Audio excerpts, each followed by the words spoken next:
তো বিকালবেলা আমি আর রানা দুজনে রেডি হয়ে গেছি। দেখো আজকে কিন্তু দুজনে ম্যাচিং ম্যাচিং করেছি, মানে সেম সেম কালার, যেটা কোনোদিনও হয় না। তো যাবো আর কি বাজারে, তার আগে আর কি খেয়ে নিলাম একটু দুধ মুড়ি আর বিস্কিট, কারণ প্রচণ্ড খিদে পাচ্ছিলো আর এখন অবেলা করে ভাত খাবো না সেই কারণে। তো আমি আর রানা দুজনে মিলেই খেয়ে নিলাম। আর ভদ্রলোককে তো আমার সারাক্ষণ খাইয়েই দিতে হয়, মানে দেখো না এত ব্যস্ত থাকে মোবাইলে, কি বলবো।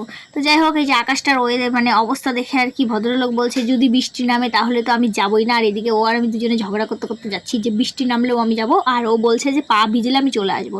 তাই এই ঝগড়া করতে করতে টোটো পেয়ে গেছি, টোটোতেও উঠে গেছি। অবশেষে চলে এসেছি আমরা বিশাল। তো এখান থেকে একমাত্র বাচ্চাদের জামা কাপড় ভালো পাওয়া যায়। তো বাচ্চা বলতে মেয়ের জন্য কিন্তু কিছু কিনতে আসিনি, আমরা কিনতে এসেছি অন্য কারোর জন্য। তো তোমরা সেটা নেক্সট পার্টেই দেখতে পাবে। তো এই যে ভদ্রলোক আমার ঘাড়ে সব দায়িত্ব চাপিয়ে দিয়ে এখন পটের বাবু সেজে এদিক ওদিক ঘুরে বেড়াচ্ছে। তারপরে এসে দেখি এখানে মশা মারার ব্যাট কিনতে এসছে। তারপরে যাই হোক মশা মারার ব্যাট নিলাম, আর এখানে একটা বেলনা চাটি নিলাম। তারপরে চলে আসলাম বাড়ি।